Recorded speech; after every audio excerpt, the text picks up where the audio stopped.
सभी को हमारा उद्धारकर्ता प्रभु यीशु मसीह के पवित्र मीठे नाम से मैं सारा स्वागत करता हूँ। प्रियो, हम सब लोग वचन को ध्यान करेंगे। आज हमारे बीच में आ, बेंगलोर से हमारा आंटी है बीच में वचन को बांटने के लिए। हम सब लोग आंटी को स्वागत करेंगे। Aunty praise lord. Aunty praise lord. எல்லாருக்கும் பிரைஸ் லார்ட். सभी को जय मसीह की। இந்த காலை வேளையிலும் நம்ம ஜெபித்து ஆண்டவருடைய வசனத்தை தியானம். सुबह का मेला में हम प्रार्थना करके परमेश्वर के वचन को हम ध्यान करेंगे। அன்புள்ள ஆண்டவரே, மை துதிக்கிறோம், மை ஸ்தோத்திரிக்கிறோம். இந்த காலை வேளைக்காக நன்றி செலுத்துகிறோம். ஆண்டவரே, கடந்த நாட்கள்லாம் எங்களை கண்மணி போல பாதுகாத்து நல்ல ஜீவன் சுகம் பலன் கொடுத்து இந்த நாளிலும் ஆண்டவரே காலையில உங்களுடைய சமூகத்திலே ஆண்டவரே உண்மை துதிக்கும்படியாகவும் ஆண்டவரே உங்களுடைய வசனத்தை தியானிக்கும்படியாகவும் நீர் எங்களுக்கு கொடுத்த நல்ல கிருபையின் வேலைக்காக மக்கள் நன்றி செலுத்துகிறோம், மை துதிக்கிறோம். ஆண்டவரே, இந்த வசனத்தை கூட நாங்கள் படிக்கும்போது கர்த்தாவே ஆண்டவரே, நாங்கள் வசனத்தை கேட்கிறவர்களால் மாத்திரமல்ல அந்த வசனத்தின்படி எங்களுடைய வாழ்க்கையை நாங்கள் நடத்த நீர் எங்களுக்கு கிருபை செய்யும்படியா ஜெபிக்கிறோம். இந்த நேரம் ஆசீர்வாதமா இருக்க உதவி செய்யும். இயேசுவின் நாமத்தில் பிதாவே, ஆமென்.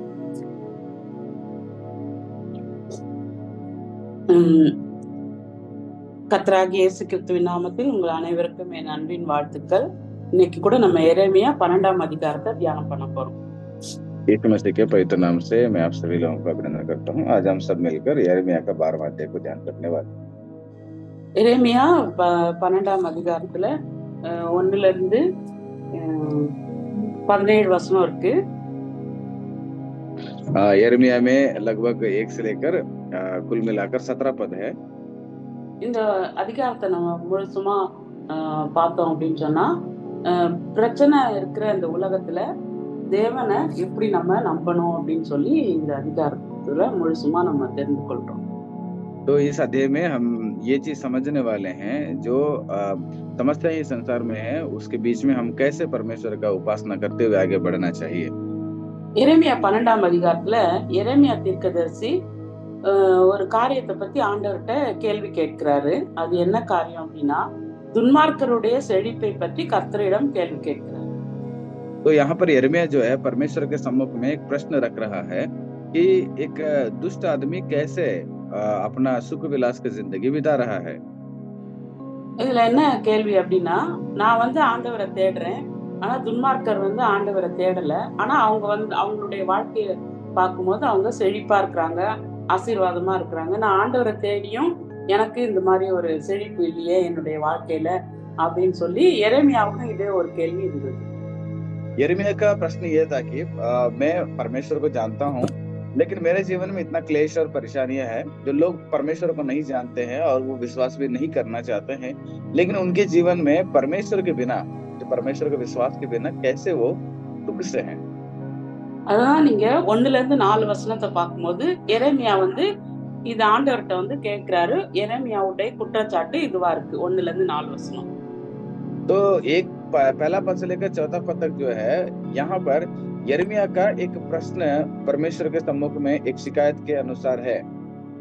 ஆண்டவரே, நீ நீதி உள்ளவர் தான், நீதி உள்ளவர் தான். ஆனா கடைசி பாகத்தை பார்க்கும்போது உம்முடைய நியாயங்களை குறித்து உம்மோட நான் பேசும்படி வேண்டுகிறேன். ஆகாதவர்களின் வழி வாய்க்கிறது என்ன, துரோகம் செய்து வருகிற அனைவரும் சுகித்திருக்கிறது என்ன அப்படின்னு சொல்லி அதுல கேட்கிறார் ஆண்டவர்கிட்ட. यहाँ पर ये प्रश्न यिर्मयाह डाल रहा है कि परमेश्वर, तू मुकदमा अच्छे से लड़ते हो और तू धर्मी भी है, मुझे अपने साथ इस विषय पर वाद विवाद करने दे। दुष्टों की चाल क्यों सफल होती है। அப்போ கர்த்தர் நீதி உள்ளவர் தான், ஆனா பொல்லாதவர்கள் ஏன் செழிக்கிறார்கள், உண்மை உள்ளவர்கள் ஏன் துன்பப்படுகிறார்கள் அப்படின்றதுதான் இதனுடைய கேள்வியா இருக்கு. यहाँ पर परमेश्वर धर्मी है, लेकिन जो परमेश्वर को ढूंढते हैं वो तकलीफों में है, लेकिन जो दुष्ट लोग हैं वो कितना खुशहाली का जीवन बिताते हुए जी रहे हैं। இதே கேள்விதான் சங்கீதத்துல ஆசாப் இதே கேள்வியை கேட்கறத நம்ம சங்கீதம் 73 3ல இருந்து 12 வசனத்தை படிக்கும்போது நம்ம இதே கேள்வியா அவருக்கும் இதே ஒரு குற்றச்சாட்டு இருந்துச்சு.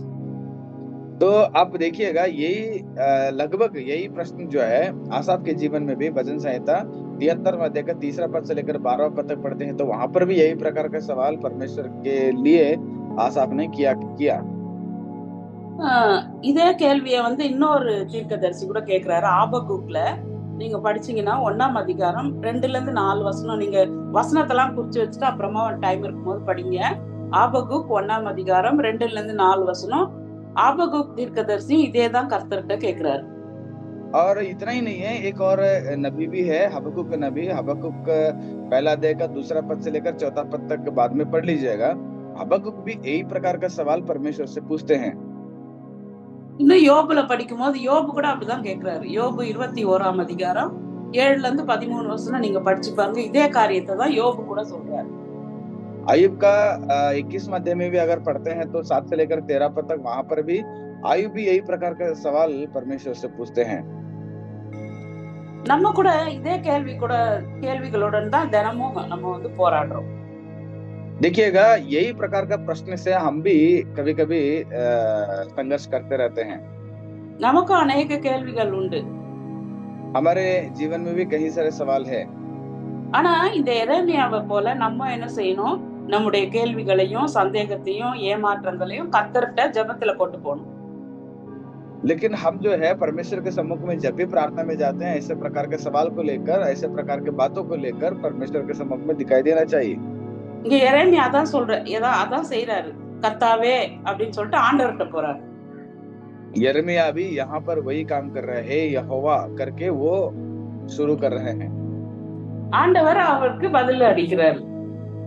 परमेश्वर जो है यिर्मयाह को जवाब देते हैं। நீங்க மத்தேயு 5ஆம் அதிகாரம் 45ஆம் வசனம் நீங்க படிச்சீங்கன்னா அதுல ஒரு வசனம் இருக்கு. இப்படி செய்வதனால் நீங்கள் பரலோகத்தில் இருக்கிற உங்கள் பிதாவுக்கு புத்திரர் ஆயிருப்பீர்கள்.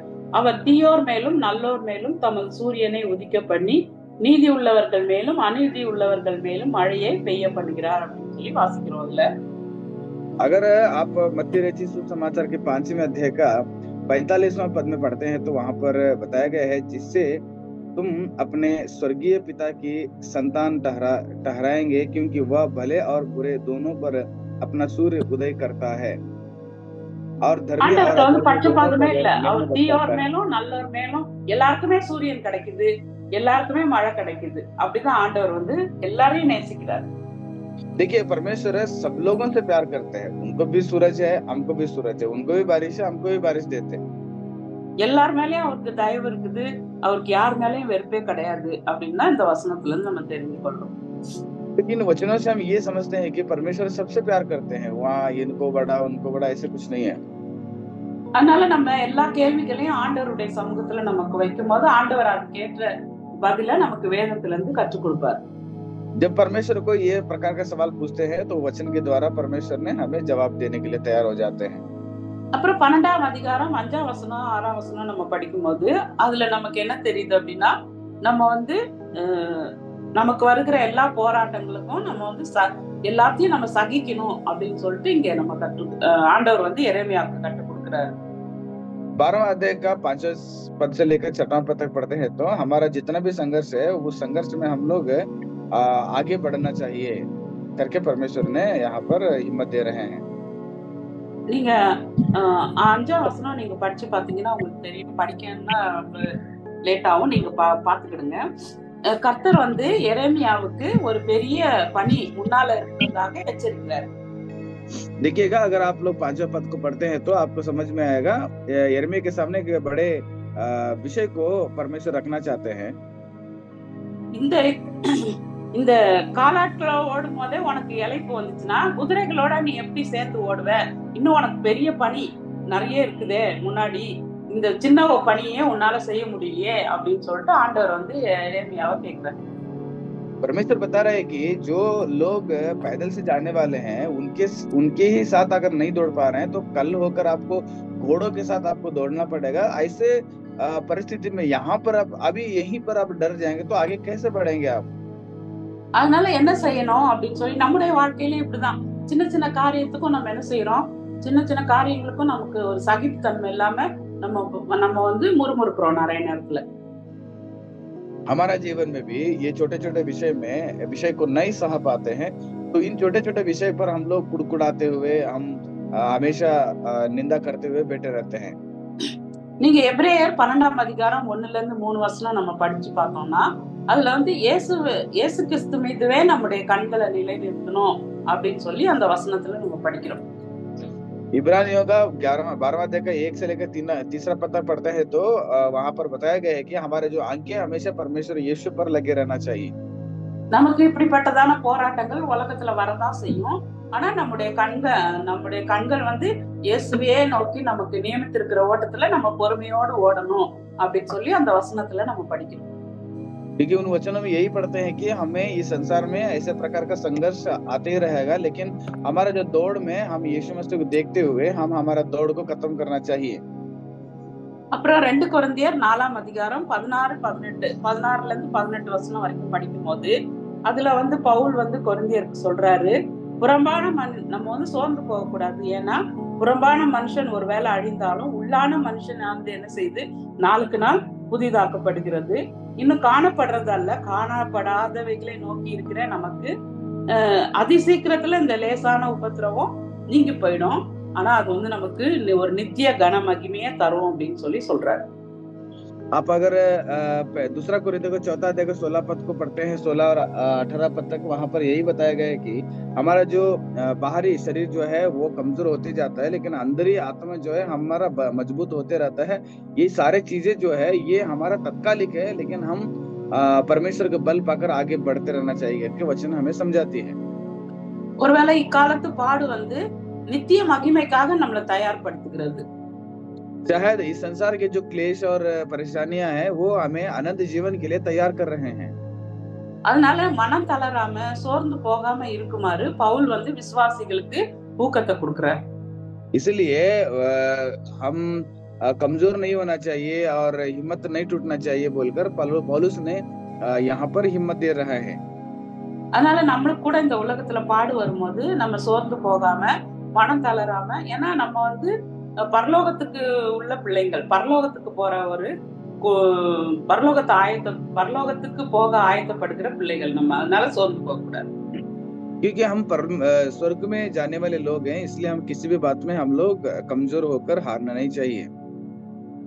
அதே இன்னொரு வசனம் இருக்குது, யாக்கோபு 1ஆம் அதிகாரம் 2ல இருந்து 4 வசனம் நம்ம படிச்சோம்னா அதுல என்ன போட்டிருக்கு அப்படின்னு சொல்லி பாத்தீங்கன்னா, சோதனைகள் வந்து ஆவிக்குரிய வளர்ச்சிக்கு உதவி செய்கிறது அப்படின்னு சொல்லி நம்ம பாக்குறோம். आप याकूब का पत्र उसका पहला अध्याय का 2 से लेकर 4 तक पढ़ते हैं तो वहां पर भी यही बताया गया है कि परीक्षाएं जो है हमें वो मजबूत करते हैं। அப்போ கர்த்தர் மேல நம்ம நம்பிக்கைய, கர்த்தர் வந்து நம்முடைய நம்பிக்கையை பலப்படுத்தவும் பெரிய வேலைகளுக்கு நம்ம தயார்படுத்தவும் நமக்கு சோதனைகளை அனுமதிக்கிறார். परमेश्वर ने हमारे जीवन में क्लेश को या प्रलोभन को इसलिए वो प्रेरणा करते हैं ताकि हम बड़े बड़े कामों में भी कामयाब हो सके और हमारे जीवन में एक आत्मिक बल से हम मजबूत हो सके। அப்புறம் எரேமியா 12ஆம் அதிகாரம் 7ல இருந்து 13 வசனம் வரைக்கும் நம்ம பார்க்கும்போது उसके बाद हम लोग तीसरा विभाजन यिर्मयाह का दूसरा अध्याय का 7 से लेकर 13 पद तक पढ़ते हैं तो பொல்லாதவர்கள் நியாய தீர்ப்புல இருந்து தப்ப மாட்டாங்க அப்படின்னு சொல்லி கர்த்தர் வந்து எரேமியாவுக்கு உறுதி அளிக்கிறார். परमेश्वर ने यिर्मयाह को ये खचित कर रहे हैं कि अधर्मी लोग जो है वो न्याय के सिंहासन में जरूर खड़ा होना चाहिए, उधर से वो नहीं बच पाएंगे। அவர்களுடைய பாவத்தினுடைய விளைவுகளை அவர் வந்து காமிக்கிறார். அதுல முக்கியமான வசனம் 13ஆம் வசனம். उनके जो पाप के स्वभाव है परमेश्वर यहाँ पर उनको दिखा रहे हैं, खास करके वो 13वां पद में वो जिक्र किया रहता है। அதுல பாருங்க, அவங்க கோதுமையை விதைக்கிறாங்களா, முள்ளுகளை அறுக்கிறார்கள் அப்படின்னு சொல்லி அந்த வசனத்துல வாசிக்கிறோம். பிரயாசப்படுவார்கள், பிரயோஜனம் அடையார்கள், கர்த்தருடைய உக்கிர கோபத்தினால் உங்களுக்கு வரும் பலனை குறித்து வெட்கப்படுங்கள் அப்படின்னு சொல்லி அந்த வசனத்துல சொல்லப்பட்டிருக்கு. क्योंकि उस 13 पद में यही बताया गया है कि वो जो दुष्ट लोग है वो गेहूं को बोते हैं, लेकिन वो क्या बोलते हैं कटीले पेड़ को ही वो काटने वाले हैं। उन्होंने कष्ट तो उठाया है, लेकिन परंतु कुछ भी लाभ उनको नहीं मिलेगा, क्योंकि परमेश्वर का क्रोध जो है उनके ऊपर भड़का हुआ है करके वो बताता है हमें। கலாத்தியர் 6ஆம் அதிகாரம் 7ஆம் வசனம் 8ஆம் வசனத்துல மனுஷன் எதை விதைக்கிறானோ அதை தான் அறுப்பான் அப்படின்னு சொல்லி சொல்லப்பட்டிருக்கு. गलातियों को 6वां अध्याय का 7वां और 8वां पद को पढ़ते हैं तो वहां पर यही लिखा गया है कि जो मनुष्य बोता है उसी को काटता है। அப்புறம் நீங்க ஏசாயா 5ஆம் அதிகாரம் 1-7 நீங்க படிச்சு பாருங்க. அதுல ஆண்டவர் வந்து நல்ல ஒரு திராட்சை தோட்டத்தை, நல்ல கனி கொடுக்கும் அப்படின்னு சொல்லி ஒரு திராட்சை தோட்டத்தை ஏற்படுத்துறாரு. ஆனா அது வந்து கெட்ட பழங்களை கொடுத்துச்சு அப்படின்னு சொல்லி அந்த வசனங்கள்ல நம்ம வாசிக்கிறோம். अब यशायाह का 5वां अध्याय का 7वां पद से पढ़िएगा, वहां पर भी परमेश्वर ये बताता है कि मैंने अच्छी दाखलता लगा दिया लेकिन वो जंगली हटीले पेड़ निकल गए बोल के बताते हैं।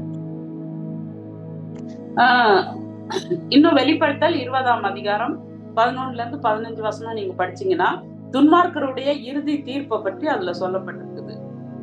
आप प्रकाशित वाक्य 20वां अध्याय के 11 पद से लेकर 15 पद को पढ़िएगा, वहां पर पापी लोग जो अधर्मी लोग हैं उनका एक न्याय के बारे में भी वहां पर जिक्र किया गया है। கர்த்தர் வந்து ஒருவேளை அவர் தாமதமா நீதி செய்தாலும் அது வந்து நிச்சயமா நடக்கும். देखिएगा, परमेश्वर ने अगर न्याय करने में अगर देर करते हैं लेकिन वो कचित से उनके ऊपर न्याय जरूर चुकाते हैं। அதனால அவருடைய நேரத்தை நம்பி நம்ம உண்மையுள்ளவர்களாக இருக்க அழைக்கப்படுறோம். நம்ம इसलिए उनके समय को देखकर हम परमेश्वर के सम्मुख में बस विश्वास योग्य बनकर रहना चाहिए। கடைசியா நீங்க பாத்தீங்கன்னா எரேமியா 12ஆம் அதிகாரம் 14-17 நம்ம பார்க்கும்போது புதுப்பிக்கிறது நம்முடைய அதாவது மறுபடியும் என்ன பண்ணுவாரு, புதுப்பிப்பாரு மற்றும் நம்பிக்கையை ஆண்டவர் வந்து அவருடைய பிள்ளைகளுக்கு கொடுக்கிறாரு அப்படின்னு சொல்லி பாக்குறோம்.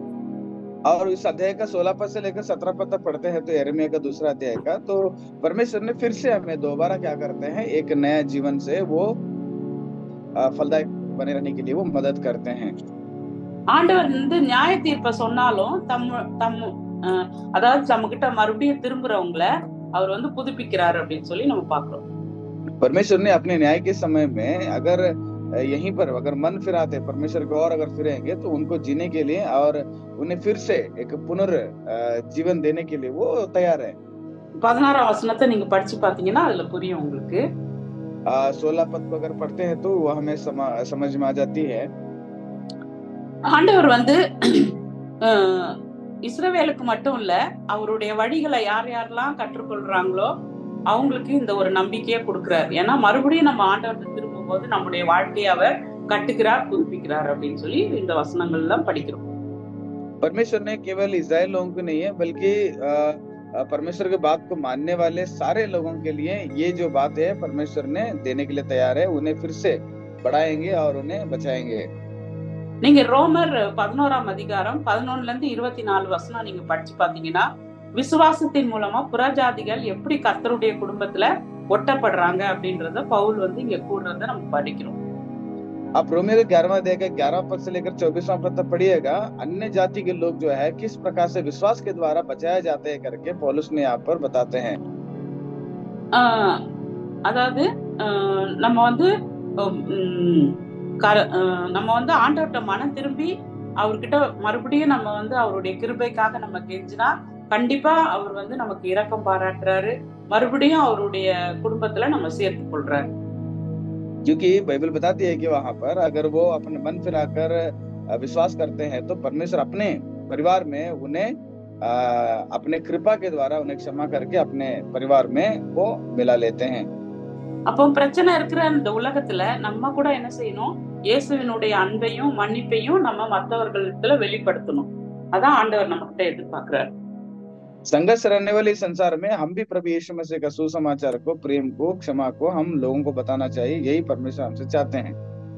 பாருங்க, இந்த 3 பேர் நான் முதல்ல சொன்ன யோபு, ஆசாப், ஆபகுக் இவங்கெல்லாம் வந்து ஆண்டவரை கேள்வி கேட்டாங்க. ஆண்டவரே, துன்மார்க்கர்லாம் செழிப்பா இருக்கிறாங்க, நாங்கெல்லாம் வந்து கஷ்டப்படுறோம் உங்க தேடுறவங்க அப்படின்னு சொல்லிட்டு கேள்வி கேட்கறாங்க இல்லையா. அவங்களுடைய பிற்கால அந்த பதில நம்ம இந்த வசனங்கள்ல வாசிக்கிறோம். நீங்க யோபு 42ஆம் அதிகாரம் 1-6 நீங்க படிச்சீங்கன்னா துன்பத்துல நிறைய கேள்வியோடு போராடி இருந்த யோபினுடைய வாழ்க்கையில அவர் வந்து கர்த்தரை நம்பும் போது கர்த்தர் அவரை உயர்த்தினார். देखिएगा, यहाँ पर आसाफ हो गया, हबक्कुक हो गया और अय्यूब हो गया, परमेश्वर को ये सवाल पूछते थे, प्रभु अधर्मी लोग कैसे वो